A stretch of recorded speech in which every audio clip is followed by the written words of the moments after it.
कर्मों की सिद्धियम सिद्धि यजंते यज्ञ द्वारा पूजा करते हैं। यह इस भौतिक जगत में देवता देवतागण क्षिप्रम तुरंत ही यह ही निश्चय ही मनुष्य मानव समाज में लोके संसार में सिद्धि सफलता भवती होती है कर्मजा सकाम कर्म से। ठीक है, तो 12 नंबर श्लोका, जिन्होंने नहीं निकाला एक बार फिर मैं बता देती हूँ। 4 नंबर चैप्टर का श्लोका नंबर 12। इस संसार में मनुष्य सकाम कर्मों में सिद्धि चाहते हैं, फलस्वरूप वे देवताओं की पूजा करते हैं। निस्संदेह संसार में मनुष्य को सकाम कर्म का फल शीघ्र प्राप्त होता है। ठीक है, तो भगवान आगे कंटिन्यू कर रहे हैं अपनी बात को। तो पीछे के श्लोक को एक बार हम इसको कनेक्ट कर लेते हैं। पीछे के श्लोक में भगवान ने बोला था, जिस भाव से सारे लोग मेरी शरण ग्रहण करते हैं उसी के अनुरूप मैं उन्हें फल देता हूँ। ये पाठ प्रत्येक व्यक्ति सभी प्रकार से मेरे पद का अनुगमन करता है। तो भगवान आगे इसे कंटिन्यू करें कि मनुष्य क्या कर रहा है, सकाम कर्म में सिद्धि चाहते हैं। जो सकाम कर्म होते हैं जैसे कि प्याऊ लगवा देना पानी का, और सर्दियों में कंबल बांट देना, है ना, और किसी भूखे को भोजन खिला देना, और यज्ञ अनुष्ठान ये, और वृद्ध आश्रम खुलवा देना। तो ये सारे जो कर्म है किसमें आते हैं, सकाम कर्मों में आते हैं। ठीक है, तो हमें क्या बोला जाता है कि हमें सकाम कर्म भी नहीं करने हैं, मतलब उस उद्देश्य से नहीं करने कि हमें इसका फल चाहिए कुछ। ठीक है, क्योंकि आप सोचोगे माता जी ये काम तो बहुत अच्छे होते हैं, ये तो हमें करने चाहिए, ज्यादातर यही सिखाया जाता है ना मटेरियल लाइफ में कि अच्छे काम करो बेटा, कोई को भूख लग रही है तो उसे खिलाने को दो, ऐसा बोलते हैं ना पेरेंट्स, सबके पेरेंट्स ने सिखाया होगा ये चीज है। लेकिन इससे क्या हो रहा है, टेम्परेरी रिलीफ दे रहे हैं आप सबको। टेम्परेरी रिलीफ से मतलब आप उनकी भूख मिटा दोगे, ठीक है, लेकिन फिर उनको भूख लगेगी। लेकिन जो परमानेंट रिलीफ है वो क्या है, उनको उनके भगवान से जोड़ना, ताकि वो अपनी अल्टीमेट जो उनकी जो लाइफ का जो गोल है वो अचीव कर पाए। ठीक है, सकाम कर्म हेल्प करते हैं, ऐसा नहीं है कि सकाम कर्म हेल्प नहीं करते, वो हमारे भगवान तक पहुंचने में हेल्प करते हैं, पर हम उसी में उलझ के ना रह जाएं। इसलिए भगवान कह रहे हैं कि संसार में मनुष्य सकाम कर्मों में सिद्धि चाहते हैं। क्योंकि हम सिद्धि चाहते हैं, क्योंकि हमें जाना है स्वर्ग लोग। आपने देखा होगा कभी किसी की डेथ हो जाती है तो कहते हैं ना वो स्वर्गवासी हो गया। क्या सारे लोग ही स्वर्गवासी हो गए? क्या मतलब कि मूर्ख है कोई, है नाली में पड़ा हुआ है दारू पी के, तो वो भी स्वर्गवासी है, वो भी स्वर्ग चला गया क्या? नहीं। स्वर्ग, ये कर्मों की जो गुत्थी है ना बहुत ही जटिल है, मतलब उसको समझना आसान काम नहीं है। ये जब भगवत गीता फर्स्ट टाइम मैंने पढ़ी थी तो आधी समझ में आई थी, आधी समझ में नहीं आई थी, और क्वेश्चन इतने थे कि क्वेश्चन बैंक बन गई थी मेरे दिमाग में, इतने सारे क्वेश्चन थे। और मैं ढूंढ रही थी कि मुझे कोई मिले कि मैं उससे अपने सारे क्वेश्चन एक ही बारी बाल्टी भर के सीधा पूछ लूं सारे के सारे एक दिन में। पर ऐसा होता नहीं है, धीरे धीरे पूछे, क्लैरिटी हुई, सुना करा पढ़ा, बहुत काम किए, तब जाके समझ में आया। सकाम कर्म हेल्प करेंगे पर हमें उसको उसकी अल्टीमेट भूख से शांत करना है। वो कैसे होगा मैं बताती हूँ आपको। जैसे मैंने बताया कि पानी पीना है, किसी को पानी पिलाइए, किसी को कंबल चाहिए दीजिए, किसी को वृद्ध आश्रम अगर खोलना है खोलिए। पर ये सब करने के बाद आपको क्या करना है, किसी को खाने के लिए देना है तो उसको प्रसाद खिलाओ भगवान का। ठीक है, वृद्ध आश्रम खोल रहे हो, उसमें हेल्प कर रहे हो, एनजीओ से जुड़ रहे हो सकता है आप में से आगे जाके कोई एनजीओ में काम करे या एनजीओ खोले, तो उसमें जाके आप क्या कीजिए, उनकी वृद्ध अवस्था है, मतलब जो लोग ओल्ड एज में होम में है, उनको ऐसे ही ना मर जाए वो अपने मनुष्य शरीर, ऐसे ही ना त्याग दें बिना किसी अचीवमेंट के। तो उनको भगवान से जोड़ना है, उनको पढ़ाए, कोई शास्त्र पढ़ाए सिखाए, ताकि वो मरने के बाद दोबारा जन्म मृत्यु के चक्कर में उलझे नहीं। ये सकाम कर्मों से तब हम बच पाएंगे, वरना हम ये काम करते रहेंगे तो हम, हो सकता है कि स्वर्ग तक तो पहुंच जाएं, या फिर उन लोगों को हम रिलीफ नहीं कर पा रहे, हम उन लोगों को अल्टीमेट मेडिसिन नहीं दे पा रहे, हम टेम्परेरी रिलीफ दे रहे हैं। तो सकाम कर्म क्या करते हैं, टेम्परेरी रिलीफ देते हैं। तो भगवान बोले कि वो लोग देवताओं की पूजा करते हैं, हम देवी देवताओं की पूजा क्यों करते हैं? माता रानी बेटा दे दो, माता रानी शिव जी अच्छे पति दे दो, है ना? ज्यादातर यही होता है ना।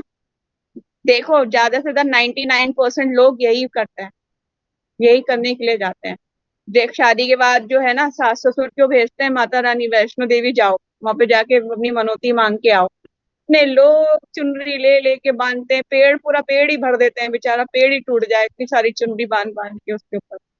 लेकिन यही तो मनोतियां फिर मुश्किल में फंसाएंगी इस संसार में। तो लेकिन हमें देवी देवताओं के पास भी जाना है। जो भक्त लोग जब जाते हैं देवी देवताओं के पास तो किस भाव से जाते हैं कि वो वैष्णव हैं, उनका आदर सत्कार करते हैं। पर हम उनसे मटेरियल डिजायर्स नहीं मांगते। माता रानी बेटा दे दो, अच्छा घर दे दो, है ना, मैं टॉप क्लास करूं, मुझे अच्छी जॉब मिल जाए, कुछ भी। ये चीजें मांगने की हमें जरूरत नहीं है। ये हमें अगर भक्त कहते हैं ना, हमने भगवान की पूजा कर ली ना, ये सब तो खुद ही चल के हमारे पास आ जाएंगे। खुद ही चल के आपके पास खुद ही ट्रिंग ट्रिंग बैल बजेगी कि आइए आपको जॉब मिल गई है। आपके पास खुद ही अच्छा रिश्ता आ जाएगा, आपको खुद ही कुछ करने की जरूरत नहीं। जैसे कि 500 के नोट में 100 रुपए का नोट खुद ही इंक्लूडेड होता है, वो अलग से हमें नहीं परचेज करना पड़ता। वो इनबिल्ड होता है, नहीं उसके अंदर ही होता है। ये अलग से होता है, हम अलग से जोड़ते हैं नहीं, उसके अंदर ही होता है 100 रुपए का नोट। इसी तरह से भगवान की पूजा में सारी हमारी जितनी भी जरूरतें हैं भगवान स्वयं पूरी कर देते हैं। उसके लिए अलग से कुछ करने की जरूरत नहीं पड़ती। इसलिए हम देवी देवताओं के पास प्रणाम तो करते हैं, पर हम उनसे मटीरियल डिजायर्स नहीं मांगते। तो भगवान बोले इस संसार में मनुष्य सकाम कर्मों सिद्धि चाहते हैं, फलस्वरूप वे देवताओं की पूजा करते हैं। निस्संदेह संसार में मनुष्य को सकाम कर्मों का फल शीघ्र प्राप्त होता है। जो सकाम कर्म होते हैं उसका फल हमें शीघ्र प्राप्त क्यों होता है? क्योंकि देवी देवताओं को भगवान ने ये अथॉरिटी दी हुई है कि वो उनकी पूजा करने वाला जो भी उनकी पूजा करेगा उसको आपको फल देना ही देना है, 101%।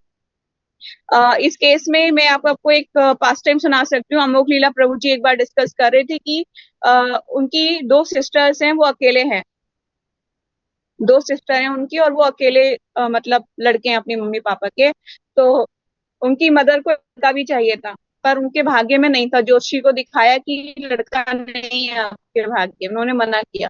पर उनकी बहुत इच्छा थी कि एक पुत्र हो मेरे लिए, तो शिव जी के 16 सोमवार के व्रत रखे कि एक पुत्र हो। भगवान शिव जी को प्रार्थना की, बहुत निर्जल फास्टिंग किया, शिव जी का फास्टिंग किया।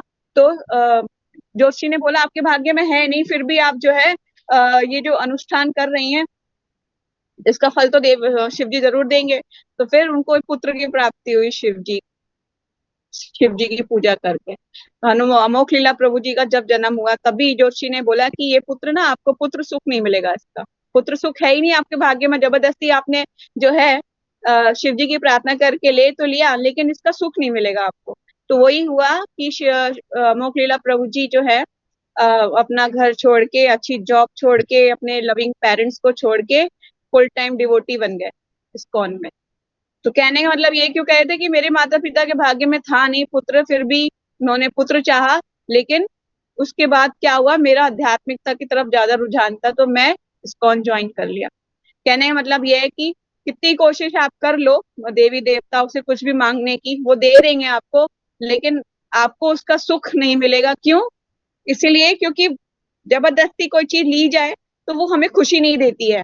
जब भगवान की इच्छा होगी, अगर वो चीज मिलती है तो वो हमें हमारी लाइफ के हमें गोल तक पहुंचाएगी। क्योंकि भगवान एक माता पिता के जैसे हैं, उस माता उसकी नहीं जैसे नहीं है। जैसे मैंने एग्जाम्पल के थ्रू समझाया अभी तक, एक मॉल का मालिक है और उस मॉल में बहुत सारी दुकानें हैं, और एक उसका जो मॉल का मालिक का जो बच्चा है वो क्या है, वो जाके सब दुकानों पे जाता है, लेकिन सारी शॉप्स के लोग उसे कुछ ना कुछ दे देते हैं, क्योंकि मॉल के मालिक ने बोला है कि मेरा बच्चा आएगा, उसको जो चाहिए दे देना।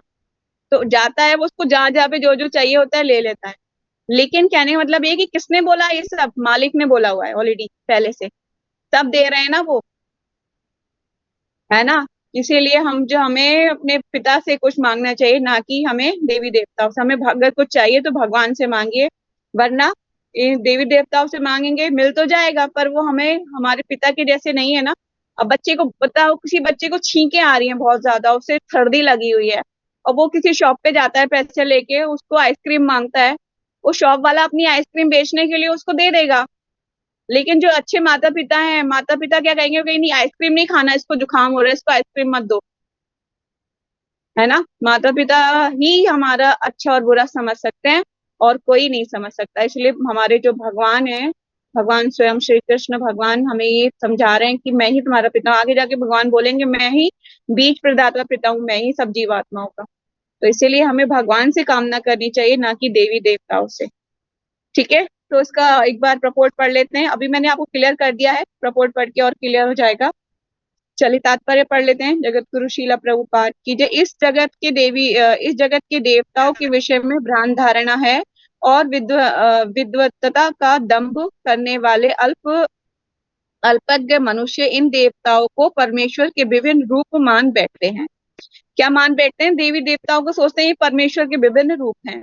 वस्तुतः ये देवता ईश्वर के विभिन्न रूप नहीं होते, किंतु वे ईश्वर के विभिन्न अंश होते हैं। ठीक है, जिस तरह से जीवात्माएं अंश है भगवान का, वो क्या है? अंश है देवी देवता। ईश्वर तो एक है, किंतु अंश अनेक है। वेदों का कथन है नित्यो नित्यानाम, ईश्वर एक है। ईश्वर परमा कृष्ण, कृष्ण ही एकमात्र परमेश्वर है। और सभी देवताओं को इस भौतिक जगत का प्रबंध करने के लिए शक्तियां प्राप्त हैं। मतलब इस जगत का जो प्रबंध कर रहे हैं, देवी देवताओं के पास शक्तियां इसीलिए मिली हुई हैं उन्हें, कि उनके जैसे कि सरकार होती है तो वो अपने नीचे के डिपार्टमेंट्स को शक्ति दी हुई है, उन्होंने अथॉरिटी दी हुई है कि ये काम सबको करना है। तो इसी तरह भगवान ने सबको ऑथराइज किया हुआ है, करो। ठीक है, ये देवता जीवात्माएं हैं नित्यानाम, जिन्होंने विभिन्न मात्रा में भौतिक शक्ति प्राप्त है। वे कभी परमेश्वर नारायण, विष्णु या कृष्ण के तुल्य नहीं हो सकते। जो व्यक्ति ईश्वर तथा देवताओं को एक स्तर पर सोचता है, वे नास्तिक या पाषंडी कहलाता है। ठीक है, हमें ये अपराध में आता है। शिव ये जो 10 नाम अपराध हम सुबह पढ़ते हैं, शिव ब्रह्मा आदि देवों के नाम को भगवत नाम के समान समझना तथा उनसे स्वतंत्र समझना, तो यही है, ये अपराध है। कभी भी देवी देवता को भगवान के तुल्य ना ही रखना चाहिए, ना ही समझना चाहिए। जहाँ पे भी होता है ना, माता रानी बैठी हैं या कोई और देवी देवता बैठे हैं, तो उनके स्तर पर उनकी ही मतलब उनके ही प्लेटफॉर्म पे उन्हीं के समान उनको नहीं रखना चाहिए भगवान कृष्ण को। भगवान हमेशा सुप्रीम है, तो उनको ऊपर ही रखना चाहिए। ठीक है, नहीं तो अपराध ही करते जाओगे, और वो फिर एक समय ऐसा आएगा कि कुछ दिमाग काम भी नहीं करेगा, क्या है क्या करें पूछ भी नहीं पाओगे। इसीलिए जरूरत है कि सही चीजों को समझना बहुत जरूरत है। मैंने बहुत लोगों को बोला, कभी मैं देखती हूँ ना कि लोग साइड में कर देते हैं, फिर बीच में माता रानी बैठी है, जय माता दी जय माता दी, नवरात्रों में बहुत होता है। फिर मैं उनको बोलती हूँ कि भगवान के द्वारा ही शक्ति प्राप्त है, उनको आप भगवान को सेंटर में रखिए। तो मतलब कहने का मतलब ये है कि भगवान को ही हमें देवी देवताओं के समतुल्य नहीं समझना चाहिए। यहाँ तक कि ब्रह्मा तथा शिव जी जैसे बड़े बड़े देवता भी परमेश्वर की समता नहीं कर सकते। कौन नहीं कर सकते? ब्रह्मा और शिव जी भी भगवान की समता, मतलब उनके स्तर पर नहीं है, उनसे नीचे हैं। ठीक है, वास्तव में ब्रह्मा तथा शिव जैसे देवताओं द्वारा भगवान की पूजा की जाती है। अ, शिवरी चानुतम। जो भी आश्चर्य की बात यह है कि अनेक मूर्ख लोग मनुष्यों के नेताओं की पूजा उन्हें अवतार मानकर करते हैं। ऐसे बहुत से लोग देखा होगा आपने कि जोत बत्ती दिखाते हैं। मैंने सुना था कुछ टाइम पहले न्यूज़पेपर में आया था कि जो अमिताभ बच्चन के आगे धूप बत्ती दिखा रहे थे लोग, उसकी तबीयत खराब हो गई तो। और ऐसे सचिन तेंदुलकर की भी पूजा, पता नहीं कैसे मूर्ख लोग हैं दुनिया में जो ऐसे काम करते हैं। यह देवता इस पद पर संसार के शक्तिशाली मनुष्य या देवताओं के लिए आया है, लेकिन नारायण, विष्णु या कृष्ण जैसे भगवान इस संसार के नहीं हैं। वे भौतिक सृष्टि से परे रहने वाले हैं। निर्विशेषवादियों के अग्रणी श्रीपाद शंकराचार्य तक मानते हैं कि नारायण या कृष्ण इस भौतिक सृष्टि से परे हैं। फिर भी मूर्ख लोग हत ज्ञानम देवताओं की पूजा करते हैं, क्योंकि वे तत्काल फल चाहते हैं। क्यों करते हैं देवी देवताओं की पूजा? क्योंकि एकदम इंस्टेंट रिजल्ट चाहिए। उन्हें मिलता भी है, किंतु वे ये नहीं जानते कि ऐसे फल क्षणिक क्षणिक होते हैं। ऐसे फल क्षणिक होते हैं और अल्पज्ञ मनुष्य के लिए है। बुद्धिमान व्यक्ति कृष्ण भावनामृत में स्थिर रहता है। उसे किसी तत्काल क्षणिक लाभ के लिए किसी तुच्छ देवता की पूजा की आवश्यकता नहीं रहती। इस संसार के देवता तथा उनके पूजक इस संसार के संहारक के साथ ही विनष्ट हो जाएंगे। मतलब कि जो जो पूजा करेगा, मतलब देवी देवताओं के, उसके जो फल है वो तुरंत ही विनष्ट हो जाएंगे। देवताओं के वरदान भी भौतिक तथा क्षणिक होते हैं। जो देवी देवताओं के जो वरदान, जो देवी देवता वरदान भी देते हैं, आप कहोगे ना कि माता जी कैसे पॉसिबल है कि ऐसा होता है क्या, देवी देवता साक्षात में प्रकट हो वरदान दें। आप ये देखो कि अगर आप जो प्रोसेस बताया जाता है, जैसे देवी भागवत में कुछ प्रोसेस बताए जाते हैं, देवी सप्तशती जो लोग पढ़ते हैं उनको पता होगा। देवी सप्तशती में जो प्रोसेस है उसको करने का, अगर वो प्रोसेस अच्छे से किया जाए तो उसका फल भी मिलता है। ठीक है, उसका फल मिलता है तुरंत ही। मैंने ऐसे बहुत सी चीजें देखी, मैं अपनी लाइफ में भी देखी, जिसको जो चाहिए वो मिल जाता है। जैसे मैंने अमुक लीला प्रभु जी के विषय में बताया, तुरंत ही उनकी माता की जन्म पत्री में नहीं है पुत्र की पुत्र सुख, फिर भी मिल गया। क्योंकि शिव जी ने शिव जी जो है वैसे भी भोले भंडारी हैं, सबको क्षण एकदम जल्दी जल्दी दे देते हैं आशीर्वाद। ठीक है, तो यस, ये भौतिक संसार तथा इसके निवासी जिनमें देवता तथा उनके पूजक भी सम्मिलित हैं, विराट सागर में बुलबुलों के समान है। किंतु ये संसार में मानव समाज क्षणिक वस्तुओं तथा वस्तुओं यथा संपत्ति, परिवार तथा भोग की सामग्री के पीछे पागल रहता है। ऐसी क्षणिक वस्तुओं को प्राप्त करने के लिए लोग देवताओं की या समाज के शक्तिशाली व्यक्तियों की पूजा करते हैं। यदि कोई व्यक्ति किसी राजनीतिक नेता की पूजा करके सरकार के मंत्री पद प्राप्त कर लेता है तो वह सोचता है कि उसने महान वरदान प्राप्त कर लिया है। इसीलिए सभी व्यक्ति तथाकथित नेताओं को साष्टांग प्रणाम करते हैं। ये मूर्ख लोग होते हैं जो ऐसा करते हैं। मतलब कि किसी भी हाई पोजीशन पे बैठे हुए लोगों की पूजा करना, ये एक मूर्खता की निशानी है।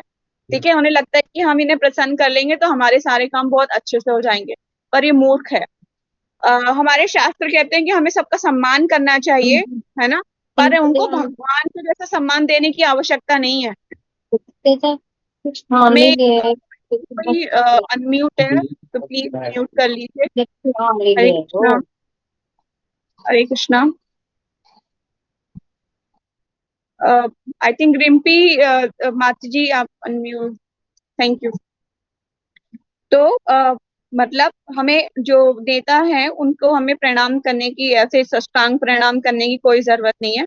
हम उनका जो उच्च पद पर है हम सम्मान कर सकते हैं, पर लेकिन हम उनको भगवान के तुल्य नहीं कर सकते, समझ सकते, जिससे वे क्षणिक वरदान प्राप्त कर सकें और सचमुच उन्हें ऐसी वस्तुएं मिल भी जाती हैं। ऐसे मूर्ख व्यक्ति संसार के कष्टों के स्थायी निवारण के लिए कृष्णा भावनामृत में अभिरुचि नहीं दिखलाते। उन्हें लगता है कि यार ये लोग क्या हरे कृष्णा करते हैं, है ना। हम हमें देखो, हम मतलब हम राजनेता, हमारी पहुंच कहाँ तक है, मोदी जी तक पहुंचे हमारी, मोदी जी के हमारे फोन करते हैं, मोदी जी का डायरेक्ट कॉल करते हैं, हमारे काम हो जाते हैं। हमें क्या जरूरत है हरे कृष्णा करने की। और ये मटेरियल वर्ल्ड में ऐसा होता भी है, जो लोग को लगता है कि हमारे पास पैसा है, अच्छे वेल सेटल्ड है हम लोग, वो मेरा बच्चे अच्छे, मेरा पति अच्छा, मेरा ये अच्छा, मेरा वो अच्छा, मैं अच्छे से रहती, क्या जरूरत है मुझे ये काम करने की। क्योंकि उनको ना प्रॉब्लम्स नहीं दिखती, और जो दुखी होता है ना इंसान, उसको मतलब उसकी आंखों के आगे से पर्दा हट चुका होता है, उसको सामने भगवान, उसको रास्ता दिख रहा होता है। पर लोग, लेकिन माया का पर्दा अगर जिसकी आंखों पे पड़ा उसको भगवान नहीं दिखाई देते।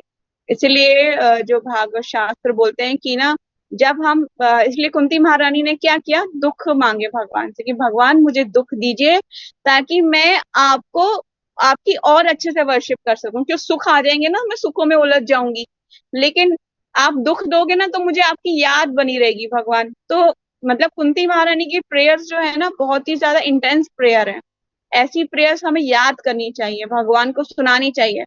कहते हैं कि अगर आप खुद की प्रेयर्स नहीं कर सकते तो जिन्होंने शास्त्रों में प्रेयर्स करी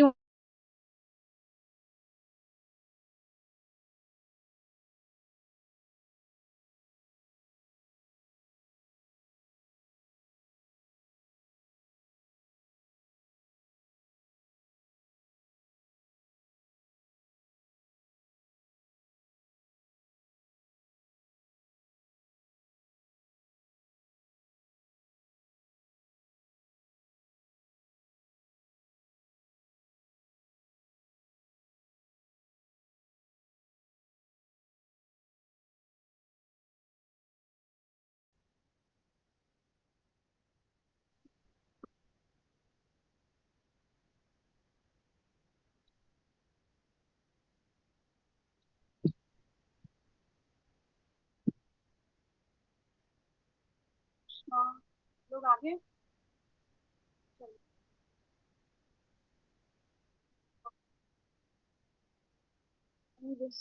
चलिए, तो हमें डायरेक्ट भगवान को अप्रोच करना चाहिए, किसी और को अप्रोच नहीं करना चाहिए, यही इसका मतलब है। वो लोग इसलिए रुचि नहीं दिखाते क्योंकि उन्हें लगता है कि बहुत कुछ है हमारे पास। तो कुंती महारानी की प्रेयर्स को याद करना चाहिए। मेरा बहुत मन है कि मैं कुंती महारानी की प्रेयर्स याद करूं। आवाज कम आ रही है, चलो। आवाज आवाज आ रही है? हाँ, कम आ रही, अब कम। अब आ रही है। हाँ, अब ठीक है। तो कुंती महारानी की प्रेयर्स याद करनी चाहिए। कुंती महारानी की प्रेयर्स में से मैंने आई थिंक 6 या 7 श्लोकास याद है मुझे। तो बहुत अच्छी हैं प्रेयर्स कुंती महारानी की, तो आप लोग सुननी चाहिए। कुंती महारानी, टीचिंग्स ऑफ कुंती महारानी की बुक्स भी अलग है, आई थिंक सब लोगों ने पढ़ी है, शायद किसी ने भी पढ़ी है ना। तो वो बहुत अच्छी प्रेयर्स है, तो हमें उनको याद करना चाहिए। बहुत सुंदर श्लोक है, इसके थ्रू वो भगवान को याद करती है, कहती है मुझे दुख दीजिए भगवान, मुझे दुख दीजिए, मैं आपको याद कर सकूं। बहुत अच्छी प्रयास है। चलिए आगे चलते हैं अपने पॉइंट पे। सभी इंद्रिय तृप्तियों के पीछे दीवाने रहते हैं। क्यों रहते हैं? क्योंकि वो कृष्ण भावना में इतने रुचि नहीं दिखाते, और वे सभी इंद्रिय भोग के पीछे दीवाने रहते हैं, और थोड़े से इंद्रिय सुख के लिए वे शक्ति प्रदत्त जीवों की पूजा करते हैं। उन्हें लगता है कि हमारी, जैसे मैंने बताया कि अलग अलग लोगों की, जो लोग हाई पोजीशंस पे हैं, उनकी, उनको लगता है कि इनके साथ हमारी अच्छी बॉन्डिंग होगी, तो वो हमारी जो हमारी जो है, हमें रहने के लिए जैसे प्रॉब्लम्स होती, कोई ना कोई अप्रोच लगवानी है तो इजी हो जाएगा। तो लगता है कि यही ठीक है, इससे ज्यादा आगे नहीं बढ़ना चाहते।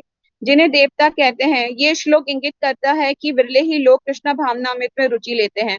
मतलब वो लोग बहुत विरले होंगे, विरले मतलब रेयर, रेयर रेयर सोल्स होती हैं जो भगवान के में रुचि लेती हैं। और आगे जाके भगवान बोलेंगे, बिरले ही जो होते हैं मेरे में कृष्णा भावनामृत में रुचि लेते हैं, और उन बिरलों में से कोई और एक बिरला होता है जो मुझ तक समझ पाता है, और उनमें से भी कोई और एक बिरला होता है जो साक्षात मुझे तक पहुंच पाता है। मतलब 100 में से कोई एक, नहीं, 100 में से 50, 50 में से 25, 25 में से फिर आप आधे कर लो, तो उसके बाद सिर्फ एक जना जो है वो भगवान तक पहुंचेगा।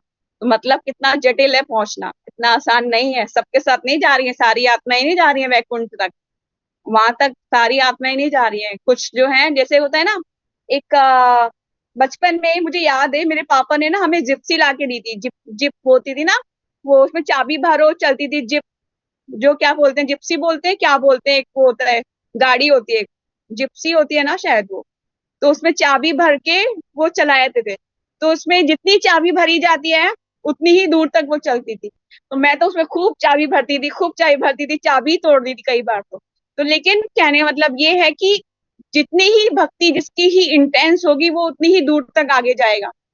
और जितनी जितनी कम, मतलब उसकी जो है विश्वास जितना कम होता जाएगा भगवान के प्रति, उतना ही उसकी गाड़ी रुकती जाएगी, रुकती जाएगी। इसलिए भगवान के प्रति हमारा विश्वास पक्का होना चाहिए, उसको कम नहीं होने देना चाहिए किसी भी सूरत में। नहीं, कोई ऐसा क्लू नहीं छोड़ना है, कोई ऐसी वीकनेस नहीं छोड़नी है, कोई ऐसा क्वेश्चन नहीं होना चाहिए आपके हृदय में जिसके द्वारा आप यहीं पे रह जाओ। सारे क्वेश्चंस को क्लियर करते चलो, सारी प्रॉब्लम्स का सोल्यूशन लेते चलो, नहीं तो फिर आप आगे जाके इनमें उलझ जाओगे और फिर आपकी गाड़ी पीछे रह जाएगी। ठीक है ना? तो आगे बढ़ते रहना है, पीछे नहीं होना है। तो ये श्लोक इंगित करता है कि विरले ही कृष्ण भावनामृत में रुचि लेते हैं, अधिकांश लोग भौतिक भोग में रुचि लेते हैं।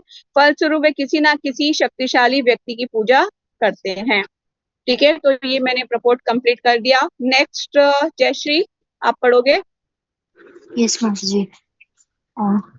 चतुर्वर्ण्यं मया सृष्टिं गुणकर्म विभागश तस्य कर्तारमपि मामं विद्यर्कर्तारमव्ययम्।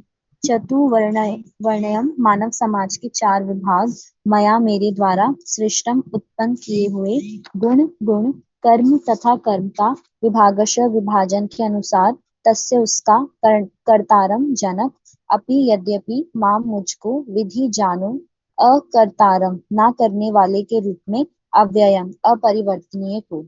प्रकृति के तीनों गुणों और उनसे संबंध कर्म के अनुसार मेरे द्वारा मानव समाज के 4 विभाग रचे गए। यद्यपि मैं इस व्यवस्था का सृष्टा हूँ, किंतु तुम यह जान लो कि मैं इतने पर भी अव्यय करता हूँ। तात्पर्य: भगवान प्रत्येक वस्तु के सृष्टा हैं, प्रत्येक वस्तु उनसे उत्पन्न है, उनके ही द्वारा पालित है और प्रलय के बाद प्रत्येक वस्तु उन्हीं में समा जाती है। अतः वे ही वर्णाश्रम व्यवस्था के शिष्टा हैं, जिसमें सर्वप्रथम बुद्धिमान मनुष्यों का वर्ग आता है, जो सतोगुणी होने के कारण ब्राह्मण कहलाते हैं। द्वितीय वर्ग प्रशासक वर्ग का है, जिन्हें रजोगुणी होने के कारण क्षत्रिय कहा जाता है। वणिक वर्ग या वैश्य कहलाने वाले लोग रजो तथा तमोगुण के मिश्रण से युक्त होते हैं, और शूद्र या श्रमिक वर्ग के लोग तमोगुणी होते हैं। मानव समाज के इन वर्गों की सृष्टि करने पर भगवान कृष्ण से किसी विभाग नहीं आते, क्योंकि वे उन बद्ध जीवों में हैं जो एक अंश मानव समाज के रूप में है। मानव समाज भी किसी अन्य पशु समाज के तुल्य है, किंतु मनुष्य को पशु स्तर से ऊपर उठाने के लिए ही उपर्युक्त वर्णाश्रम की रचना की गई। इसे कृष्ण भावनामृत विकसित किसी विशेष व्यक्ति की किसी प्रति प्रवृत्ति का निर्धारण उसके द्वारा अर्जित प्रकृति के गुणों द्वारा किया जाता है। गुणों के अनुसार जीवन के लक्ष्यों का वर्णन के 18वें अध्याय में हुआ है। तो कृष्ण भावना भावित व्यक्ति ब्राह्मण से भी बढ़कर होता है। यद्यपि गुण के अनुसार ब्राह्मण को ब्रह्म या परम सत्य के विषय में ज्ञान होना चाहिए, किंतु उनमें कांश भगवान के निर्विशेष स्वरूप को ही प्राप्त करते हैं। किंतु जो मनुष्य ब्राह्मण के सीमित ज्ञान को लांघकर भगवान कृष्ण के ज्ञान तक पहुंच जाता है, वही कृष्ण भावित होता है, अर्थात वैष्णव होता है। कृष्ण भावनामृत में कृष्ण के विभिन्न अंशों राम, नरसिंह, वराह आदि का ज्ञान सम्मिलित रहता है, और जिस कृष्ण मानव इस चतुर्वर्ण प्रणाली से परे हैं, उसी तरह कृष्ण भाव व्यक्ति भी इस चतुर्वर्ण प्रणाली से परे होते हैं, चाहे हम इसे जाति का विभाग कहें, चाहे राष्ट्र का अथवा संप्रदाय का। हरे कृष्ण।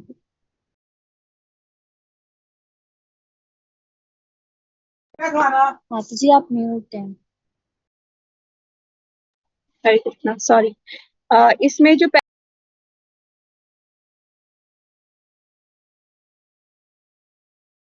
को लांघकर, ये लाइन से लेके और लास्ट संप्रदाय तक का, ये आप हाईलाइट कर लीजिए अपने हाइलाइटर से,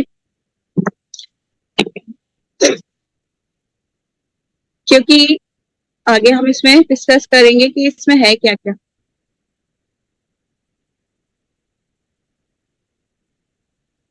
yes. तो भगवान कंटिन्यू करें, प्रकृति के तीनों गुणों और उनसे समृद्ध कर्म के अनुसार मेरे द्वारा मानव समाज के 4 विभाग रचे गए। यद्यपि मैं इस व्यवस्था का सृष्टा हूं, किंतु तुम ये जान लो इतने पर भी मैं क्या हूं? अव्यय, अकर्ता। मतलब मैं करता तो सब कुछ हूं, पर के बाद भी मैं कौन हूं? अकर्ता हूं। अब जो है कौन कौन से विभाग रचे गए, जरा आप ये डिस्कस कर लेते हैं। कॉपी और पेन निकाल लीजिए आप सब लोग अपना अपना।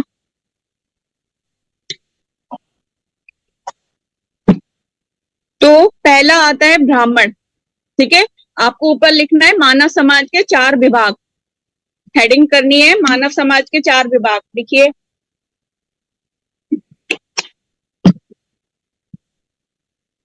मानव समाज के 4 विभाग। लिख लिया? किसने नहीं लिखा है अभी तक? मानव समाज के 4 विभाग। पहले लिखना है ब्राह्मण। पहले में लिखिए नंबर 1 ब्राह्मण। ऐसे स्क्रॉलिंग बनानी है, 4 अलग अलग एरो बनाने हैं। पहले में लिखिए ब्राह्मण।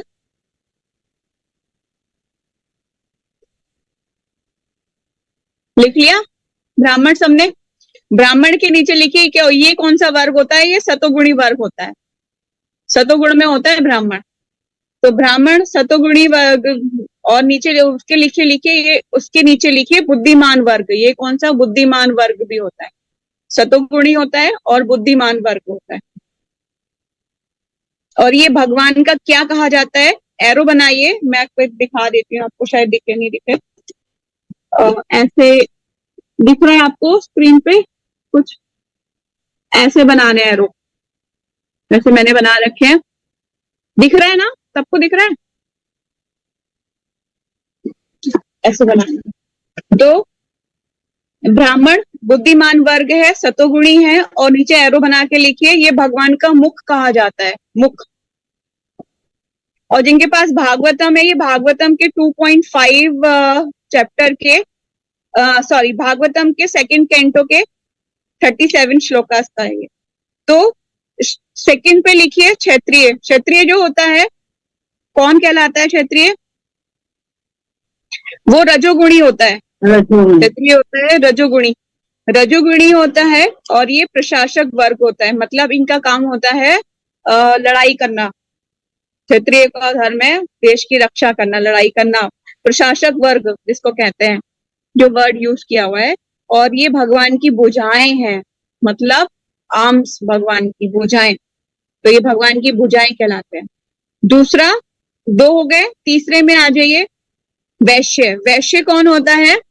व्यापारी वर्ग होता है। वैश्य क्या होता है? व्यापारिक वर्ग होते हैं। ये रजो तथा तमोगुणी का मिश्रण होता है इनमें। ये रजोगुणी भी होता है और तमोगुणी भी होता है।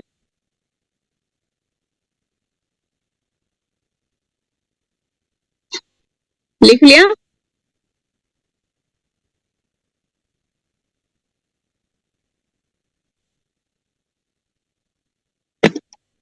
हाँ जी, हो गया सबका? ये रजोगुणी भी है, तमोगुणी भी है, और ये भगवान की थाइस कहलाती है, जांगे, जांगों का प्रतिनिधित्व करते हैं। ये भगवान की जांगों का प्रतिनिधित्व करते हैं, थाइस, वैश्य। अब आ जाइए शूद्र। शुद्ध तो है ही तमोगुणी। शुद्ध क्या है?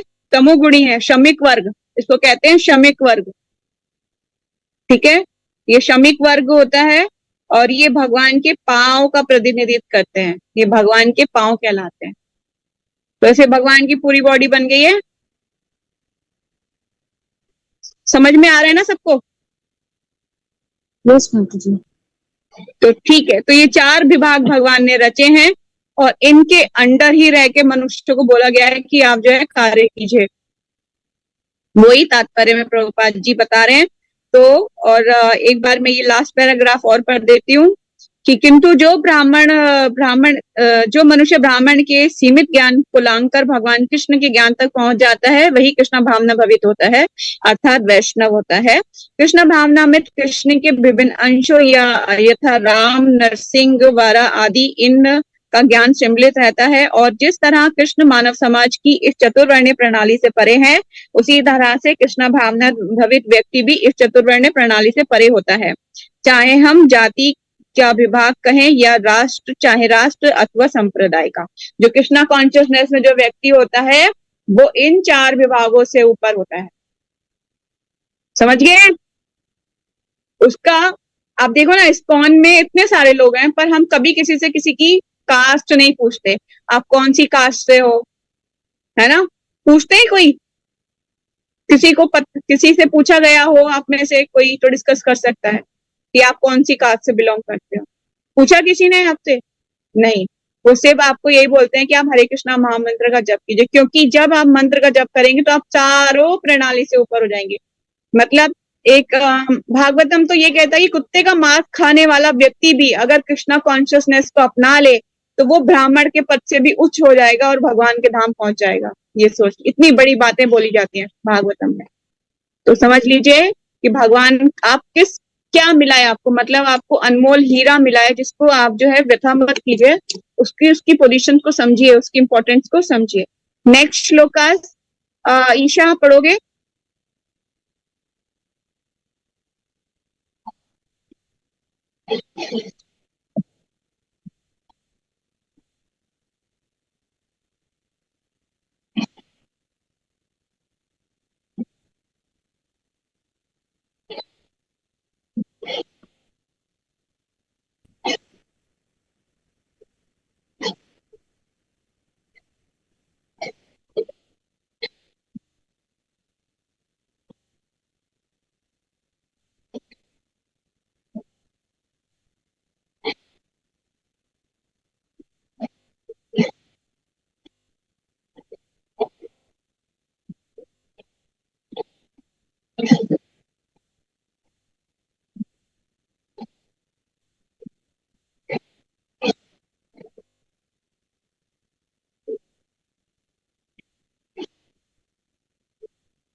थैंक यू सो मच निशा।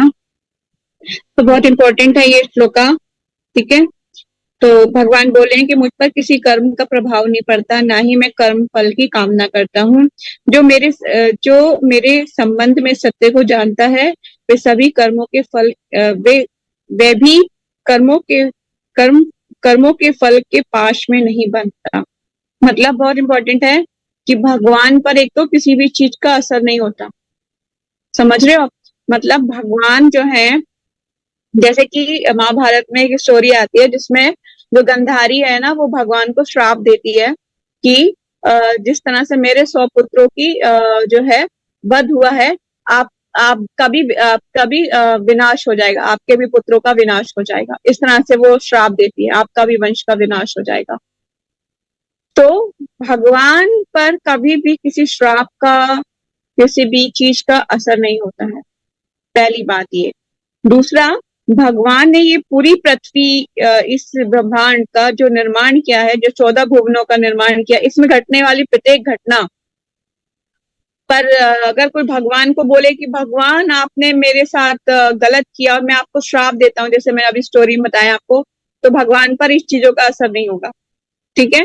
भगवान ये सारी चीजें रची जरूर है, पर भगवान इनसे पृथक है, अलग है बिल्कुल। जैसे कि फॉर एग्जाम्पल, अगर मटेरियल एग्जाम्पल से समझें, प्रधानमंत्री मोदी जी को कहीं जाना है, ठीक है। आपने देखा होगा ना कि काफी प्रोटोकॉल फॉलो किया जाता है उनकी, जब गाड़ी जा रही होती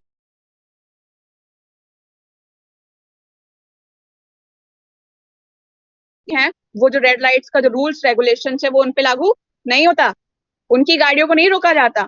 किनको रोका जाता है? नॉर्मल लोगों को, जो नॉर्मल लोग होते हैं हम जैसे।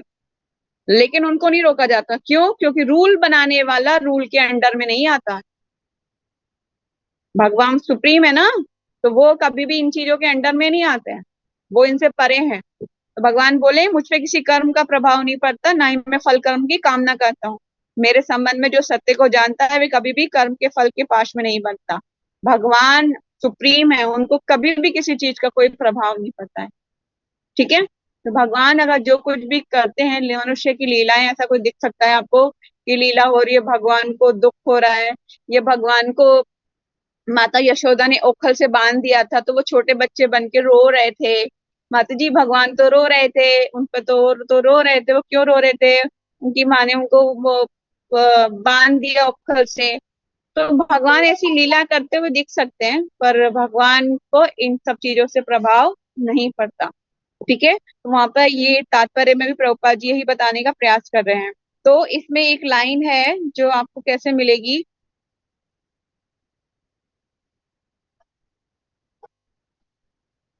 ये जो सेकंड पैराग्राफ है, भौतिक सृष्टि के लिए भगवान ही परम कारण है। प्रकृति तो केवल निमित्त कारण है, जिससे विराट जगत दृष्टिगोचर होता है। ये लाइन मार्क करनी है आपको। क्या है? भगवान, भौतिक सृष्टि के लिए भगवान परम कारण है, प्रकृति तो केवल क्या है? निमित्त कारण है, जिसके कारण विराट जगत दृष्टिगोचर मतलब दिखता है। प्राणियों की अनेक जातियां होती हैं, यथा देवता, मनुष्य तथा निम्न पशु। ये सभी पूर्व शुभाशुभ कर्मों के फल भोगने के लिए बाध्य हैं। भगवान उन्हें ऐसे कर्म करने के लिए भगवान उन्हें ऐसे कर्म करने के लिए केवल समुचित सुविधाएं तथा प्रकृति के गुणों के नियम सुलभ कराते हैं। मतलब भगवान जो है, उनके रहने के लिए जो भी चीजें चाहिए वो उनको देते हैं, किंतु वे उनके किसी भूत वर्तमान कर्मों के लिए उत्तरदायी तो नहीं होते। वो जैसे भी कर्म करें, भगवान उत्तरदायित्व है। फॉर एग्जाम्पल, अगर मैं आज किसी का मर्डर कर दूं, क्या भगवान इसमें कहेंगे? भगवान कहेंगे मैंने कहा था तुझे किसका मर्डर करने के लिए? या भगवान को कोई केस चलाएगा कि हाँ मैं भगवान के लिए ये केस करता हूँ कि इसमें भगवान ने इसका मर्डर किया था, मतलब इसने भगवान के कहने, अगर मैं बोलूं कि मैंने भगवान के कहने पे मर्डर किया इस बंदे का, तो क्या मेरी कोई सुनेगा इस बारे में? कोई नहीं सुनेगा। क्योंकि मूर्ख हो क्या तुम? भगवान कैसे इसमें आ गए? भगवान का क्या लेना देना इस चीज से? तो भगवान कभी भी नहीं, इस कोई भी इन्वॉल्व नहीं होते। भगवान किसी के अच्छे भूत तथा वर्तमान कर्मों के लिए उत्तरदायित्व नहीं होते। ये पूरा पैराग्राफ आप मार्क कर लीजिए। फिर नेक्स्ट है कि भगवान किसी भी जीव के प्रति पक्षपात नहीं करते। मतलब ऐसा नहीं कि ये मेरा है, वो उसका है, वो जीवात्मा है। अब मुझे बताइए, जो लोग भक्त हैं, जो लोग अभक्त हैं, भगवान डिफरेंशिएट करते हैं क्या? कि मैं तो भक्तों को ही खिलाऊंगा जी, जो मेरी पूजा करता है, मेरे आगे धूप बत्ती दिखाता है, मैं उसी को खिलाऊंगा, मैं उसको नहीं खिलाऊंगा जो मेरा भक्त नहीं है। भगवान सबको खाने के लिए इक्वली देते हैं, चाहे वो छोटी चींटी हो या बड़ा हाथी से क्यों ना हो, चाहे मनुष्य हो या पशु हो, कोई भी क्यों ना हो। भगवान सबको मतलब एक माता पिता का क्या कर्तव्य होता है कि वो हर सिचुएशन में, चाहे बच्चा कोई एक बच्चा होता है बहुत अच्छा होता है, एक बच्चा होता है एवरेज होता है, और एक बच्चा होता है बड़ा ही खराब होता है, लेकिन माता पिता बहुत ही स्नेहिल होते हैं सब बच्चों के प्रति, सबको खाने के लिए देते हैं, भले ही बात नहीं करें फिर भी प्लेट खिसका देते हैं, खा लो खाना खा लो, कोई नहीं, खा लो खा लो। बहुत दयालु होते हैं माता पिता। इसी तरह से भगवान भी सभी जीवात्माओं के पिता हैं, और वो सबको खाने के लिए इक्वली देते हैं, चाहे उनपे कोई पूजा करे, चाहे उनके फोटो तक को उनको पैरों में क्यों ना रख दे, ऐसे भी लोग हैं। मैंने एक दो बार ऐसा हुआ है कि मंदिर में ही, हमारे टेम्पल में ही जन्माष्टमी के बाद कुछ छोटे से फोटोज ना अ, चल ऐसे ही चल रहे थे ऑडिटोरियम के बाहर से, तो राधा पार्थसारथी का बहुत छोटा सा फोटो जो था, एक बहुत छोटा सा फोटो था, वो पता नहीं कैसे घी भीग गया था, क्या हुआ था, वो किसी के पैर में आ गया, लोग उसके ऊपर चले चले जा रहे हैं, किसी ने देखा ही नहीं। मेरी नजर उस पर पड़ी, मैंने क्या, ओ कृष्णा आप यहाँ पर, भगवान, और लोग आपको देख ही नहीं रहे हैं। मतलब इतना ज्यादा चलने में पागल हो रखे हैं लोग, और बारिश हो रही थी, भीग रहे हैं, पर वो अपने आप को बचा रहे हैं, पर ये नहीं देख रहे हम नीचे पैर किस चीज पर रख रहे हैं। मतलब जिनकी पूजा करने के लिए तुम मंदिर में आए हो, उनके ही के ऊपर, उन्हीं की फोटो के ऊपर तुम पैर रख के निकल रहे हो, कितना कितना बड़ा दुखदाई है ये सीन, आप सोचिए। कहने का मतलब ये है कि भगवान कभी भी किसी का अपराध ना देखते हुए फिर भी खाने के लिए देते हैं। ऐसा नहीं होगा कि उसको अगले भगवान, उसने पैर रख के, जो भी लोग उन पे पैर रख के गए, भगवान ने बोला तूने पैर रखा था, अब तुझे खाना नहीं मिलेगा, कल से एक दिन, एक हफ्ते तक खाना नहीं दूंगा। नहीं, भगवान फिर भी उन्हें देने देते हैं। इसी तरह भगवान बहुत दयालु हैं, इसीलिए यहाँ बोले कि भगवान किसी भी जीवात्मा के प्रति पक्षपात नहीं करते, जीवात्मा अपने कर्मों के लिए स्वयं उत्तरदायित्व है।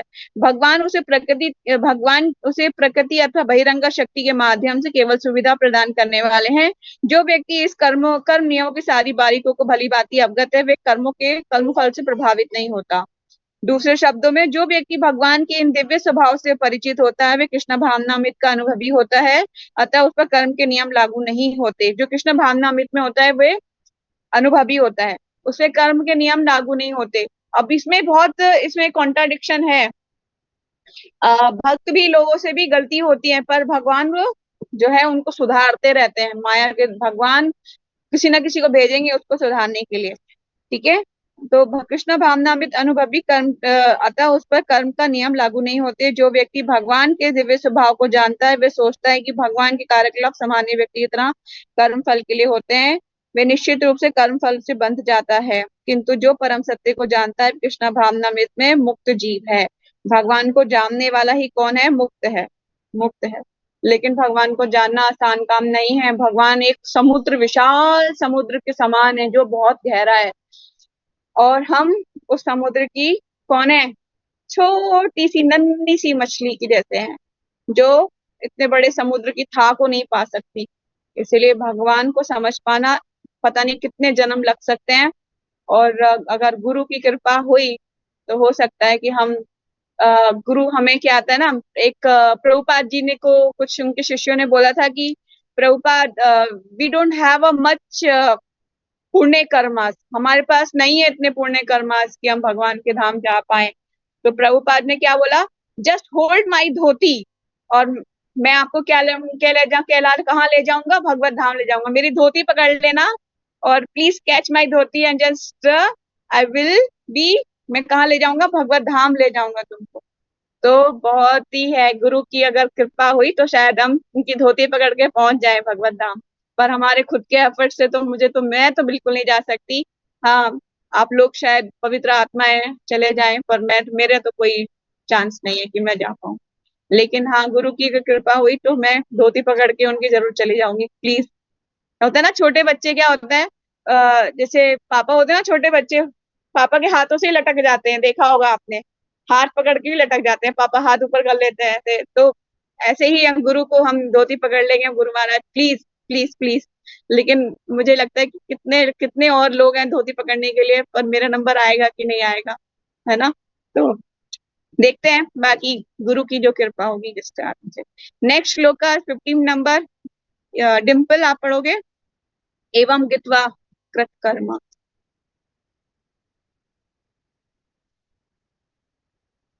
हरे कृष्णा।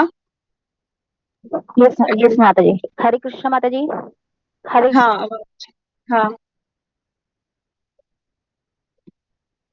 पढ़िए। कृष्णा। आ रही है माता जी आवाज? ठीक है, हाँ आ रही है, उत्तर आ रही है। माता जी पढ़ रही हूँ। एवं ज्ञात्वा कृतं कर्म पूर्वैरपि मुमुक्षुभिः कुरु कर्मेव तस्मात् त्वं पूर्वे पूर्वे पूर्वन्तरं कृतं। शब्दार्थ एवं इस प्रकार ज्ञातवा भली भांति जानकर कृतम किया गया कर्म कर्म पूर्वे पूर्ववर्ती अपि निसंदेह मुमुक्षुभिः मोक्ष प्राप्त व्यक्ति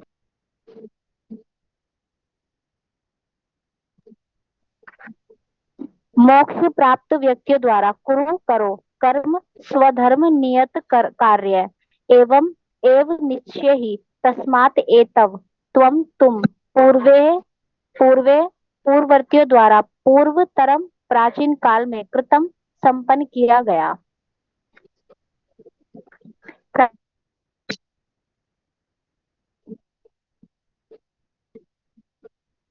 प्राचीन काल में समस्त किया, अतः तुम्हें चाहिए कि उनके पद चिन्हों का अनुसरण करते हुए अपने कर्तव्यों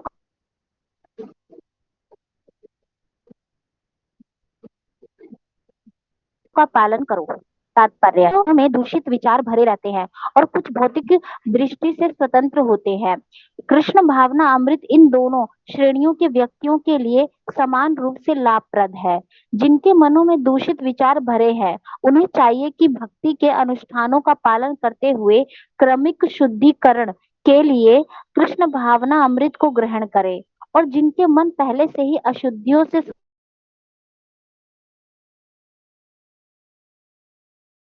स्वच्छ हो चुके हैं वे उसी कृष्ण भावना अमृत उनके आदर्श कार्यों का अनुसरण कर सके और लाभ उठा सके।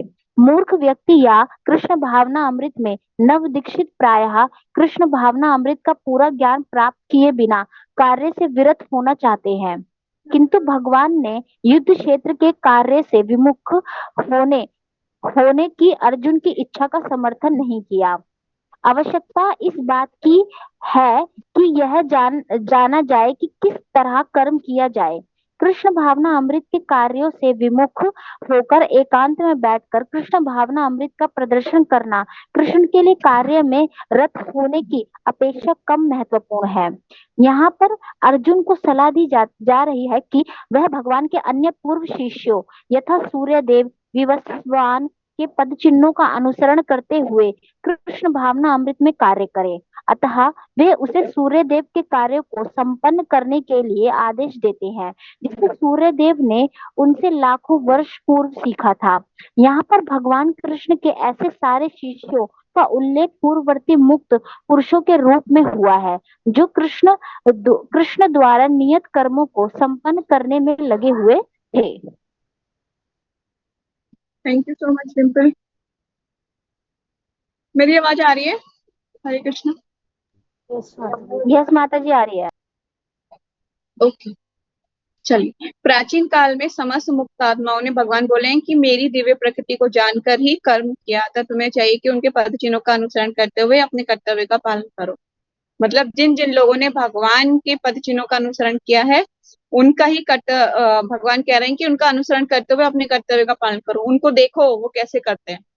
भगवान सिखा रहे हैं अपने भक्तों, भगवान कह रहे हैं कि मेरे भक्तों को देखो वो कैसे कार्यकलाप है उनके, कैसे करते हैं, फिर उसी के साथ कर्म करो। तो इसमें जो एक दो लाइन है मैं पढ़ देती हूँ, वैसे सारा आई थिंक सबको समझ में आ गया होगा।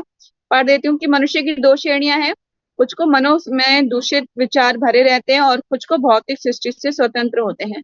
कृष्णा भावना अमृत दोनों इन दोनों श्रेणियों के व्यक्तियों के लिए समान रूप से लाभप्रद है। मतलब ये सबके लिए है, चाहे कोई दूषित विचार वाला हो या कोई स्वतंत्र विचार वाला हो, वो दोनों के लिए लाभप्रद है। ठीक है। इसमें जो और चीजें बताई गई हैं वो ये है कि भगवान के उच्च भक्तों की हमें अनुसरण करना है। मूर्ख व्यक्ति या कृष्णा भावना अमृत में नव दीक्षित प्राय कृष्णा भाव अमृत के पूर्ण ज्ञान प्राप्त कर किए बिना कार्यों में विरत होना चाहते हैं, किंतु भगवान ने खुद युद्ध क्षेत्र के कार्यों से विमुख होने की अर्जुन की इच्छा का समर्थन नहीं किया। ठीक है। भगवान ने बोला कि युद्ध स्थल को छोड़ के जाना सही नहीं है, तुम्हें अपने कर्म करने हैं। आवश्यकता इस बात की है, ये पैराग्राफ मार्क कर लीजिए, आवश्यकता इस बात की है कि ये जाना जाए कि किस तरह कर्म किया जाए। कृष्णा भावनामृत के कार्यों से विमुख होकर एकांत में बैठकर कृष्णा भावनामृत का प्रदर्शन करने के लिए कार्य में रत होने की अपेक्षा कम महत्वपूर्ण है। क्या महत्वपूर्ण है? कृष्णा भावनामृत होना।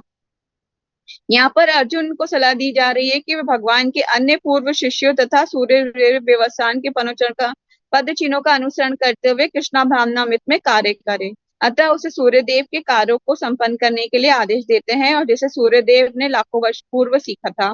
यहाँ पर भगवान कृष्ण ऐसे सारे शिष्यों का उल्लेख पूर्ववर्ती मुक्त पुरुषों के रूप में हुआ है जो कृष्ण द्वारा नियत कर्मों को संपन्न करने में लगे हुए थे। मतलब हमें उन भक्तों को देखना है जो कैसे कार्य किया जिन्होंने, मतलब अर्जुन का एक एग्जाम्पल दिया हुआ। एक तो अर्जुन ने क्या किया, अर्जुन ने पूरी तरह से समर्पण कर दिया भगवान को कि भगवान मैं क्या हूँ, कार्पण्य दोषो उपहत स्वभाव प्रश्रामी त्वाम धर्म सम्मूढ़ चेता यच्छे स्यात् निषिद्धम ब्रूहि तन्मे शिष्यातहम शादी माम त्वाम प्रपन्नम। भगवान मैं आप मुझे शिष्य रूप में स्वीकार कर लीजिए। कार्पण्य दोषो मतलब मैं अपनी बुद्धि के द्वारा, अपनी जो है दुर्बल बुद्धि के द्वारा आपको भूल चुका हूँ, मेरे को स्वीकार कर लीजिए। अब मैं आपको गुरु के रूप में स्वीकार करता हूँ, मुझे शिष्य के रूप में आप स्वीकार कीजिए। और तब उसने शरणागत हुआ, तब जाके भगवान ने क्या किया, उसको भगवत गीता का ज्ञान दिया। तो हमें वो भगवान के जो भक्त हैं, उच्च भक्त हैं, उनका अनुसरण करना चाहिए। ठीक है। अब नेक्स्ट श्लोक सुरुचि दीदी। हरे कृष्णा। हरे कृष्णा। हरे कृष्णा। आप पढ़ोगे नेक्स्ट श्लोक का 16 नंबर।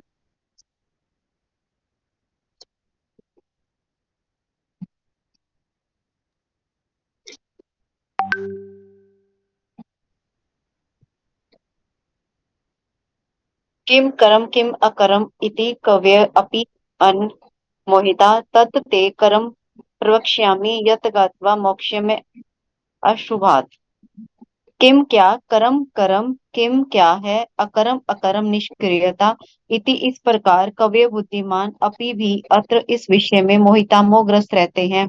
तत्व ते तुमको करम करम प्रवक्ष्यामि कहूंगा, यत जैसे ज्ञातवा जानकर मोक्ष से तुम्हारा उद्धार होगा, अशुभात अकल्याण से, अशुभ से। कर्म क्या है और अकर्म क्या है, इसे निश्चित करने में बुद्धिमान व्यक्ति भी मोहग्रस्त हो जाते हैं। अतः मैं तुमको बताऊंगा कि कर्म क्या है, जिसे जानकर तुम सारे अशुभ से मुक्त हो सकोगे। तात्पर्य, कृष्ण भावना अमृत में जो कर्म किया जाए वह पूर्ववर्ती प्रमाणिक भक्तों के आदर्श के अनुसार होना चाहिए। इसका निर्देश 15वें श्लोक में किया गया है। ऐसा कर्म स्वतंत्र क्यों नहीं होना चाहिए, इसकी व्याख्या अगले श्लोक में की गई है। कृष्ण भावनामृत में कर्म करने के लिए मनुष्य को उन प्रमाणिक पुरुषों के नेतृत्व का अनुगमन करना होता है जो गुरु परंपरा में हो, जैसा कि इस अध्याय के प्रारंभ में कहा जा चुका है। कृष्ण भावनामृत पद्धति का उपदेश सर्वप्रथम सूर्य देव को दिया गया, जिन्होंने इसे अपने पुत्र मनु से कहा, मनु ने इसे अपने पुत्र इक्ष्वाकु से कहा, और ये पद्धति तब से इस पृथ्वी पर चली आ रही है। अतः परंपरा के पूर्ववर्ती अधिकारियों के पदचिन्हों का अनुसरण करना आवश्यक है, अन्यथा बुद्धिमान से बुद्धिमान मनुष्य भी कृष्ण भावनामृत के आदर्श कर्म के विषय में मोहग्रस्त हो जाते हैं। इसलिए भगवान ने स्वयं ही अर्जुन को कृष्ण भावनामृत का उपदेश देने का निश्चय किया।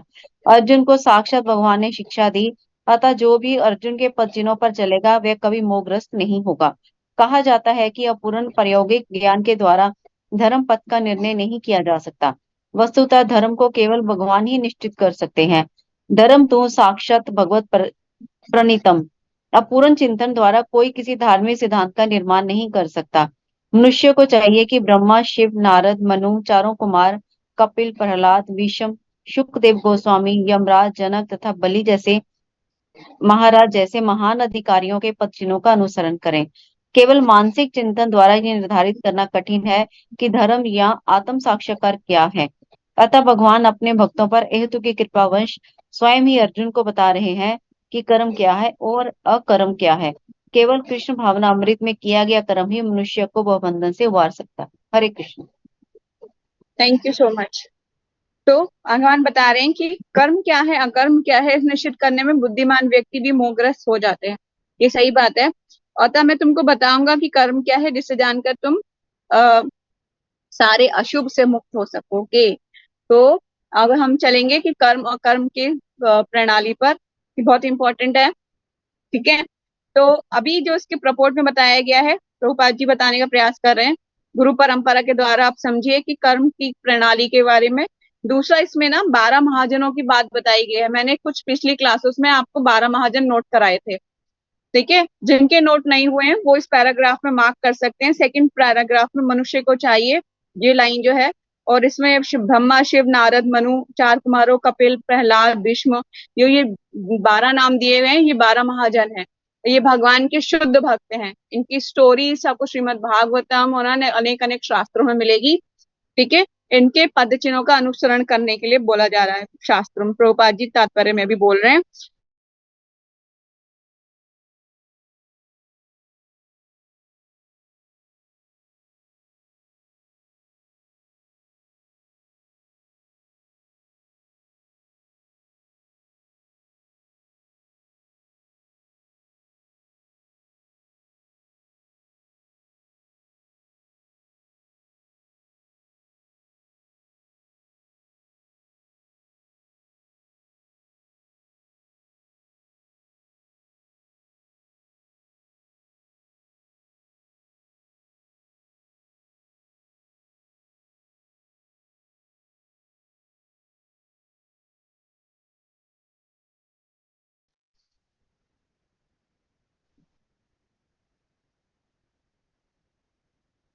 हरे कृष्णा। तो लास्ट वाली लाइन को कंक्लूड किया गया है। हरे कृष्णा। ये वाक्य, हरे कृष्णा, मेरी आवाज आ रही है सबको? यस तो माता जी। लास्ट वाली लाइन कंक्लूड की गई है, केवल कृष्णा भावनामृत में किया गया कर्म ही मनुष्य को भवबंधन से उबार सकता है। तो अब हम इसको जो है, अब लास्ट इस हमने जो श्लोकास करना है वो एक बार कर लेते हैं, फिर हम वाइंड अप करेंगे आज क्लास को। मैं पढ़ देती हूँ लास्ट श्लोकास। कर्मणा हि अपि बुद्ध्यव्यम बुद्ध्यव्यम बुद्ध्यव्यम च विकर्मणा कर्मणस्य बोध्यव्यम गहना कर्मणो गति। कर्मणा कर्म का ही निश्चय ही अपि बोध्यव्यम समझना चाहिए, बोध्यव्यम समझना चाहिए भी विकर्मणा वर्जित कर्मों का, अकर्मणा अकर्म का चा भी बोध्यव्यम समझना चाहिए गहना अत्यंत कठिन दुर्गम कर्मणा कर्म की गति प्रवेश गति। तो अपने अपने कॉपी और पेन को प्लीज अपने पास ही रखिए। अभी हम एक बहुत इंपॉर्टेंट चीज नोट करने वाले हैं और ये आपका सब जगह काम आने वाला है। ठीक है। तो जब भी हम बात करेंगे कर्मों की, तो ये हमेशा गुत्थी जो है ना उलझती जाती है। तो कर्मों के बारे में बहुत चीजें बताई जाती हैं। तो मैंने शायद तुम आप लोगों को पहले भी कभी नोट कराया होगा। तो हम इसको आज अच्छे से नोट करेंगे। मेरे पास सारे हैं, मैं आपको समझाऊंगी। कर्म की बारीकियों को समझना अत्यंत कठिन है, अतः मनुष्य को चाहिए कि वे ठीक से जाने कि कर्म क्या है, विकर्म क्या है और अकर्म क्या है। यदि कोई सचमुच ही भवबंध से मुक्ति चाहता है तो उसे कर्म अकर्म तथा विकर्म के अंतर को समझना होगा। कर्म अकर्म तथा विकर्म के विश्लेषण की आवश्यकता है क्योंकि ये अत्यंत गहन विषय है। कृष्ण भावनामृत तथा गुणों के अनुसार कर्म को समझने के लिए परमेश्वर के साथ अपने संबंध को जानना होगा। ये पैराग्राफ आप पूरा मार्क कर लीजिए, बहुत इंपॉर्टेंट है। क्योंकि ये कह रहा है, क्या कह रहा है ये पैराग्राफ कह रहा है कि इन कर्म विकर्म और अकर्म को समझने से पहले हमें क्या जानना होगा, भगवान के साथ अपने संबंध को जानना होगा। ठीक है। दूसरे शब्दों में जिसने ये भली भांति समझ लिया है, वे जानता है कि जीवात्मा भगवान का नित्य क्या है, दास है। नेक्स्ट पैराग्राफ भी आपको हाईलाइट करना है। और फलस्वरूप उसे कृष्णा भावनामृत में कार्य करना है। संपूर्ण भगवत गीता का क्या है, यही लक्ष्य है। इस कृष्णा भावनामृत के विरुद्ध सारे निष्कर्ष एवं परिणाम विकर्म के निषेध कर्म है। विकर्म या निषेध कर्म है। इसे समझने के लिए मनुष्य को कृष्णा भावनामृत के अधिकारियों की संगति करनी होती है और उनसे रहस्य को समझना होता है। साक्षात भगवान से समझने के समान है। ये क्या है, साक्षात भगवान से समझने के समान होगा। अन्यथा बुद्धिमान से बुद्धिमान मनुष्य भी क्या हो सकता है, मोहग्रस्त हो सकता है। ये श्लोक का मुझे 3 या 4 बार भगवत गीता पढ़ने पर भी नहीं समझ में आया था। आई एम ट्रूली से, क्योंकि कर्म अकर्म और विकर्म जितनी बार भी पढ़ा जाता है दिमाग से आउट हो जाता है, क्योंकि हम इस वर्ड्स में ही उलझ जाते हैं। कर्म अकर्म विकर्म इनमें ही उलझ जाते हैं। ठीक है, तो इसको आप अच्छे से नोट कर लीजिए। और जैसे क्या होता है ना, हम स्टडी करते हैं तो स्टडी टेबल होती है, तो उस पर चिपका लीजिए। हमेशा आपको याद रहेगा कि मैं कौन से कर्म कर रही हूँ, अकर्म कर रही हूँ, विकर्म कर रही हूँ, कौन से कर्म कर रही हूँ। आप इसको समझ पाओगे। तो कॉपी और पेन निकाल लीजिए।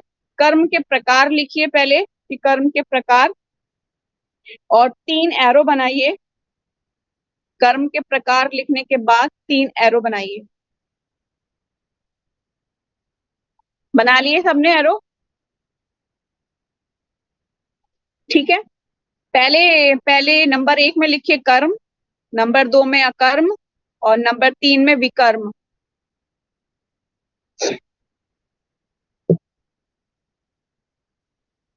लिख लिया? कर्म अकर्म और विकर्म। कर्म वाले कॉलम में लिखिए जो कार्य किसी के नियत कर्तव्यों के अनुसार शास्त्रों में उल्लेखित विधि से संपन्न किए जाते हैं वे कर्म कहलाते हैं। दोबारा बोल देती हूँ, जो कार्य किसी के नियत कर्तव्यों के अनुसार, धीरे धीरे बोलती हूँ, जो कार्य किसी के नियत कर्तव्यों के अनुसार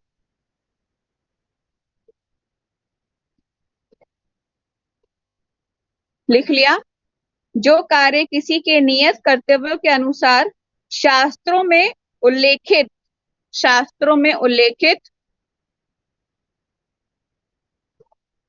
हो गया, शास्त्रों में उल्लेखित विधि से संपन्न किए जाते हैं, शास्त्रों में उल्लेखित विधि से संपन्न किए जाते हैं।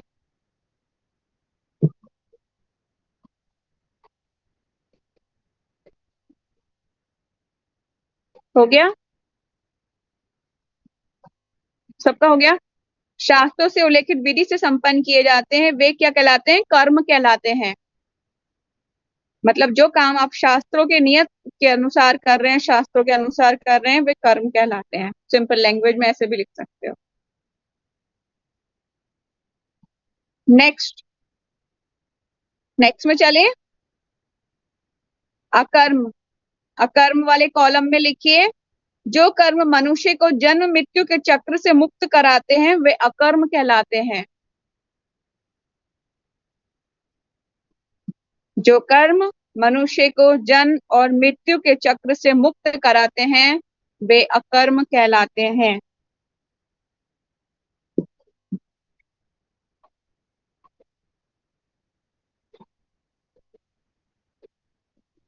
हो गया? किसका नहीं हुआ? सबका हो गया? चलिए, विकर्म। विकर्म कौन से होते हैं? किंतु जो कार्य अपनी स्वतंत्रता किंतु जो कार्य अपनी स्वतंत्रता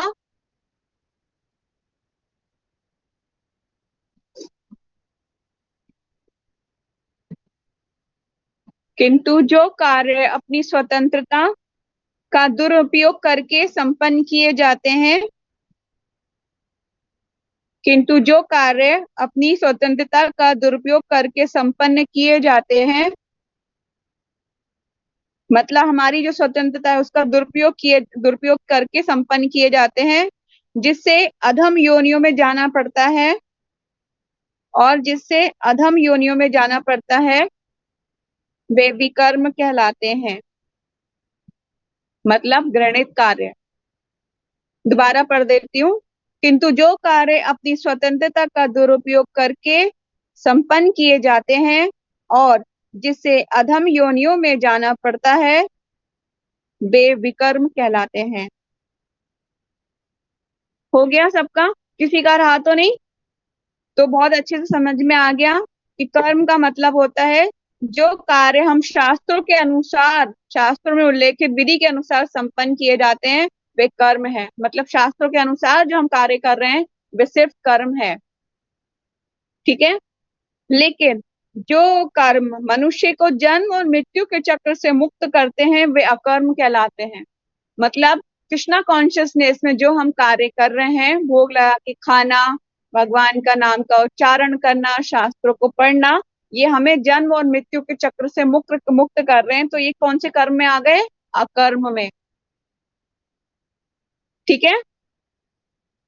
और विकर्म समझ ही जाओ। विकर्म वो है जिनसे कारण हम अधम योनियों में जाते हैं, मतलब गलत घृणित कार्य जिनके कारण हम अलग अलग योनियों में जाते हैं।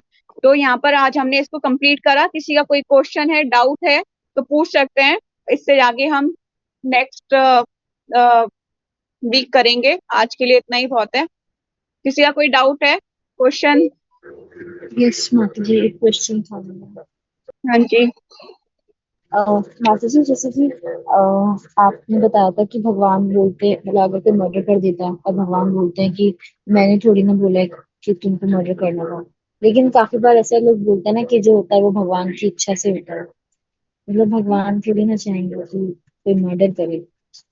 आप थोड़ा सा और थोड़ा लाउड बोलोगे? मुझे समझ नहीं आया क्या बोला। Yes. माता जी, जैसे बहुत सारे लोग बोलते हैं कि जो होता है वो भगवान की इच्छा से होता है।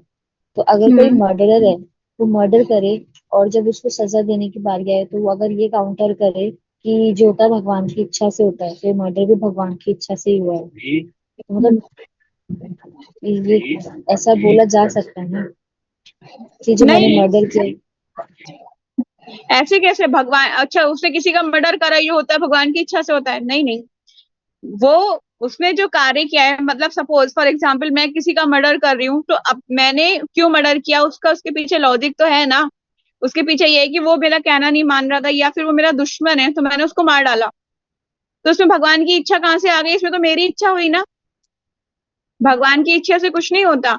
भगवान की इच्छा से हम मैंने ये किसी का मर्डर कर दिया, ये तो कुछ लॉजिक नहीं हुआ। ये कोई लॉजिक नहीं हुआ। भगवान की इच्छा से क्या चलता है? भगवान की इच्छा से चराचर प्रकृति चलती है। और हम जो कार्य करते हैं हम अपने कर्मों की वंश, अपनी इच्छाओं के कारण उसकी में ग्रसित होकर करते हैं, अपनी इच्छाओं में कारण फंस के करते हैं जो कार्य करते हैं। फॉर एग्जाम्पल अभी मैं स्टेबल पे बैठी हूँ, स्टेबल पे कोई कीड़ा मकोड़ा कुछ ऐसा आ जाए जिससे मुझे लगता है कि मुझे हार्म करेगा, तो मैं तुरंत उसे मारने के लिए जाऊंगी। क्या भगवान ने मुझे बोला है कि उसे मार डालो?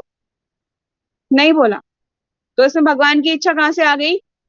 वो तो मतलब कि जीवात्मा अपने अपने वो लेने के लिए स्वतंत्र है, अपने डिसीजन लेने के लिए स्वतंत्र है। इसीलिए वो मतलब उसके कारण फंस के अपने कार्य को कर रही है ना, तो वो उसमें भगवान की इच्छा नहीं है। भगवान की इच्छा वहां होती है जो ये प्रकृति, जो चराचर प्रकृति चल रही है वो भगवान के इशारे पर चल रही है। और हम जो चल रहे हैं अपने कर्मों के अनुसार बंध के चल रहे हैं, कर्मों के अनुसार। पर हाँ, अगर हम भगवान को अपने हाथों की डोरी दे देंगे तब भगवान हमें जरूर, हमें मतलब अपनी इच्छा से चला सकते हैं। पर भगवान ने सबको फ्रीडम दी हुई है सोचने की। अर्जुन को भी फ्रीडम दी थी कि तुम जैसा चाहे वैसा कर सकते हो। बोला है ना भगवान ने 18 नंबर चैप्टर में, यथेच्छति तथा कुरु, जो अब तुम जो जाओ वो कर सकते हो।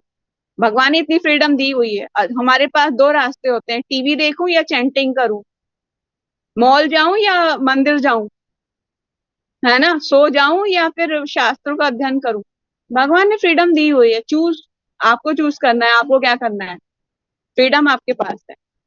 ठीक है। इसमें भगवान की इच्छा नहीं है कि मर्डर किसी का कर दिया कि मैं तो भगवान की इच्छा से मर्डर करा है। ये कोई लॉजिक नहीं हुआ। ठीक है। और कोई क्वेश्चन, डाउट? नहीं तो फिर मैं ईशा का क्वेश्चन लेती हूँ। ईशा का आज क्वेश्चन था कि हम अपनी भक्ति को आगे कैसे बढ़ाएं, क्योंकि कभी कभी भक्ति में ऐसा लगता है कि फॉल डाउन हो रहा है, हम नीचे गिर रहे हैं, ऊपर नहीं जा रहे हैं। कोई भी प्रोग्रेस नहीं हो रही है, माता जी कैसे करें? एक सरल तरीका है सबके लिए, अगर आप लोग कर सकें तो मंदिर जाइए, झाड़ू लगाइए, मंदिर में झाड़ू लीजिए और झाड़ू लगाइए, पूरा साफ कर डालिए अच्छे से, और फिर देखिएगा आपके नेक्स्ट से चैंटिंग कैसे होती है। किसी वैष्णव की सेवा कीजिए, मंदिर में जाइए, कोई और सेवा जो अगर झाड़ू की ना मिले, कोई और सेवा पूछिए, मुझे सेवा करनी है प्रभु जी, कोई सेवा दीजिए मुझे। कहेंगे नहीं नहीं कोई सेवा नहीं है, कहना नहीं नहीं प्रभु जी कोई सेवा दीजिए। चाहे आप किचन में जाइए, ढूंढिए किचन, किचन में जाकर बर्तन धोने की सेवा कीजिए, चमकाइए बर्तनों को अच्छे से, धोइए, एक मेनियल सर्विस कीजिए, आपकी चैंटिंग, आपकी हियरिंग रीडिंग दोबारा से रिकवर हो जाएगी।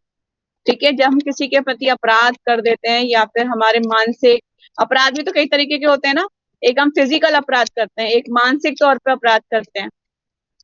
पहले जब अपराध हम किसी के प्रति कर देते हैं तो हमारी चैंटिंग हियरिंग में स्वाद आना बंद हो जाता है, हमारी भक्ति का ऐसा लगता है कि अब डाउन हो रहा है, फॉल डाउन हो रहा है। जैसे ही कभी ऐसा लगे तो तुरंत ही जाके सेवा में लग जाना चाहिए, चाहे पोछा लगाने की सेवा ही क्यों ना मिले, झाड़ू पोछा कुछ भी मिल जाए तुरंत साफ करो, फिर आके आप शेयर करना आपकी कैसा लगा, आपको कैसी लग रही है आपकी भक्ति में, चैंटिंग हो रही है नहीं, स्वाद आ रहा है ही नहीं आ रहा, तब आप शेयर करना। ठीक है, क्योंकि जीवात्मा का क्या है, एक नेचर है जीवात्मा का, सेवा करने का नेचर है। अगर आप भगवान की सेवा नहीं कर रहे हो तो आप किसी जीवात्मा किसी और की सेवा करोगे, पर सेवा तो करनी ही पड़ेगी। चाहे घर में, चाहे आप मंदिर में झाड़ू पोछा नहीं करो तो आपको घर में तो करना ही पड़ेगा, मम्मी जबरदस्ती करा लेगी, कराना ही पड़ेगा, काम तो करना ही पड़ेगा, चाहे कहीं पे भी रहो, काम तो करना ही पड़ेगा।